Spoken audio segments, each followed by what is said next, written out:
Assalamualaikum warahmatullahi wabarakatuh. Perkenalkan, nama saya Teguh Wijaya dengan NIM 211107017 dari kelas SITE 05. Di sini saya akan mempresentasikan tugas besar saya mengenai pengimplementasian etika profesi dan budaya perusahaan pada perusahaan yang baru untuk mencapai perusahaan dengan integritas yang baik. Adapun yang akan dibahas pada presentasi kali ini yaitu latar belakang, rumusan masalah, kajian dan evaluasi, serta kesimpulan dan saran. Yang pertama, yaitu latar belakang dalam era globalisasi dan persaingan bisnis yang semakin kompetitif, maka muncul banyak perusahaan yang baru berdiri dengan tujuan untuk memenuhi kebutuhan pasar yang semakin tinggi. Seringkali perusahaan-perusahaan baru ini masih kurang memahami pentingnya etika profesi dan budaya perusahaan dalam mencapai integritas yang baik. Maka dari itu, penting bagi perusahaan untuk mengimplementasikan etika profesi dan budaya perusahaan yang baik untuk menjaga integritas perusahaan dan menghindari pelanggaran etika yang dapat merugikan banyak pihak. Kemudian rumusan masalah. Ada beberapa rumusan masalah yang diambil. Yang pertama, apa pengertian etika profesi dan budaya perusahaan dan mengapa keduanya penting diimplementasikan dalam perusahaan baru. Yang kedua, yaitu bagaimana cara mengimplementasikan etika profesi dan budaya perusahaan tersebut. Yang ketiga, apa saja manfaat yang akan diperoleh oleh perusahaan baru tersebut ketika menerapkan etika profesi dan budaya perusahaan pada perusahaannya. Kemudian, apa saja tantangan yang mungkin dihadapi dan cara mengatasinya. Yang kelima, bagaimana evaluasi dan monitoring. Kemudian bab selanjutnya yaitu mengenai kajian dan evaluasi. Yang pertama, menjawab rumusan masalah yang pertama, yaitu pengertian. Apa etika profesi? Etika profesi adalah kumpulan norma-norma moral yang mengatur perilaku para profesional dalam menjalankan tugas dan kewajibannya. Sementara budaya perusahaan adalah nilai-nilai norma dan prinsip yang membentuk identitas perusahaan dan diadopsi oleh seluruh anggota perusahaan. Kemudian yang kedua yaitu cara mengimplementasikan. Dalam menerapkan atau mengimplementasikan etika profesi pada perusahaan, maka dibutuhkan cara-cara yang tepat untuk menerapkannya, sehingga hasil yang didapat juga akan maksimal. Yang pertama yaitu menetapkan kode etik yang jelas dan komprehensif. Kemudian memberikan pelatihan dan sosialisasi yang cukup kepada karyawan, serta melakukan pengawasan dan evaluasi secara teratur. Tentunya ketika cara ini dilakukan, maka manfaat yang dihasil juga akan maksimal. Nah, selanjutnya, apa saja manfaat yang didapat? Yang pertama, terciptanya lingkungan kerja yang sehat dan produktif, kemudian meningkatkan kepercayaan dan citra baik perusahaan di mata pelanggan dan masyarakat, serta dapat meminimalkan risiko hukum dan reputasi yang dapat merugikan perusahaan. Nah, bagi perusahaan baru, tentunya sangat membutuhkan citra baik, karena dengan citra baik, maka dapat menarik pelanggan dan masyarakat, dan juga dengan citra baik, maka akan banyak kepercayaan yang muncul kepada perusahaan baru tersebut. Yang selanjutnya yaitu tantangan dan cara mengatasinya. Akan selalu ada tantangan bagi perusahaan, terutama perusahaan yang baru berdiri.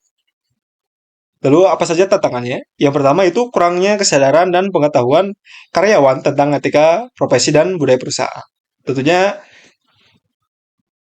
kurangnya kesadaran dan pengetahuan karyawan ini dipengaruhi oleh berbagai faktor seperti tingkat pendidikan dari karyawan. Tentunya tingkat pendidikan dari karyawan itu berbeda-beda dan tingkat pemahamannya juga akan berbeda.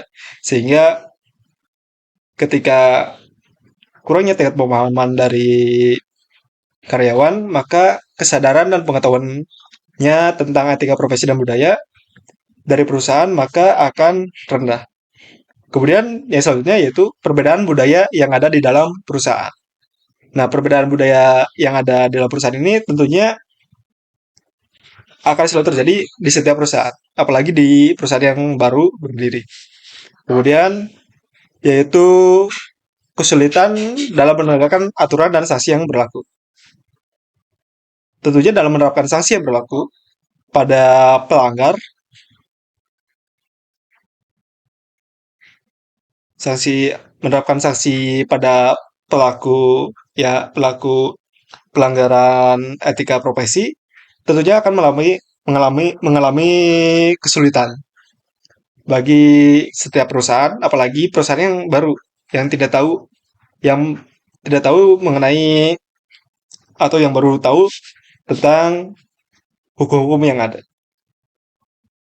Kemudian untuk mengatasinya, cara mengatasinya.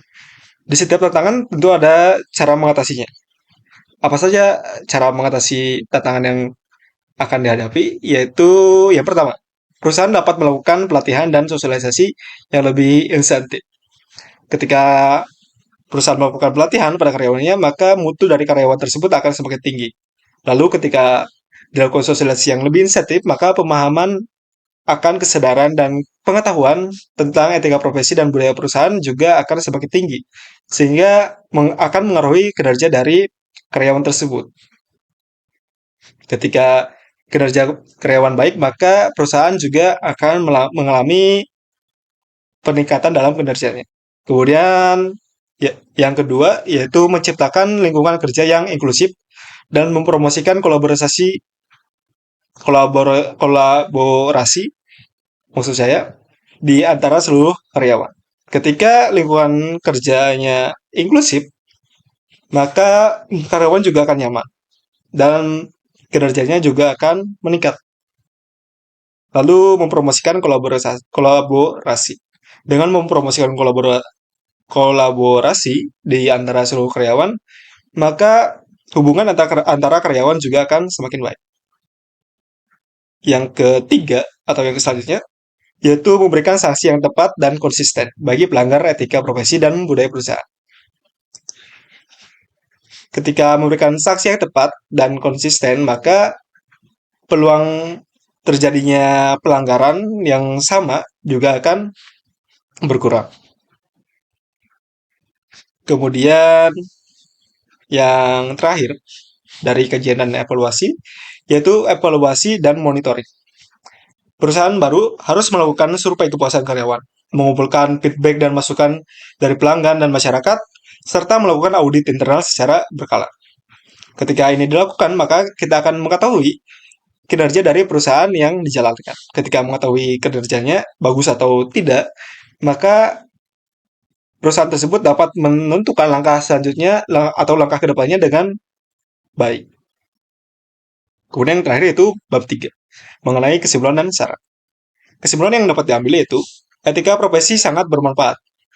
Etika profesi itu sangat penting untuk diterapkan oleh perusahaan yang baru berdiri untuk mencapai perusahaan dengan integritas yang baik. Kemudian, yang kedua yaitu selalu ada tantangan yang dihadapi. Bagi perusahaan-perusahaan, tentunya akan ada tantangan, apalagi perusahaan yang baru berdiri. Akan tetapi, selalu ada cara untuk mengatasi dari tantangan yang dihadapi.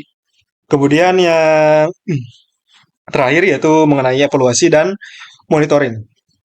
Untuk mencapai perusahaan dengan integritas yang baik, maka perusahaan baru harus melakukan evaluasi dan monitoring secara berkala. Yang terakhir itu syarat. Yang pertama, perusahaan baru dapat mengambil langkah-langkah yang tepat dalam mengimplementasikan etika profesi dan budaya perusahaan sejak awal. Hal ini perlu dilakukan ketika mengambil langkah yang tepat, maka masa depan dari perusahaan tersebut juga kemungkinan akan baik. Dan ketika etika profesi dan budaya perusahaan diterapkan sejak awal, maka kemungkinan untuk terjadinya pelanggaran-pelanggaran seperti KKN atau korupsi akan semakin berkurang. Kemudian saran yang kedua, memastikan bahwa etika profesi dan budaya perusahaan selalu diperbarui dan disesuaikan dengan perkembangan perusahaan dan lingkungan yang ada atau lingkungan sekitar.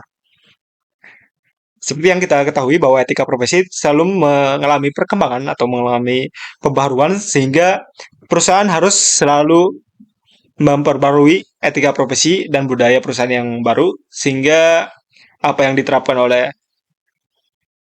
perusahaan tersebut selalu relevan dengan etika profesi dan budaya perusahaan yang berlaku di masa tersebut. Mungkin hanya itu saja yang dapat saya sampaikan. Kurang lebihnya saya mohon maaf atas perhatiannya. Saya ucapkan terima kasih.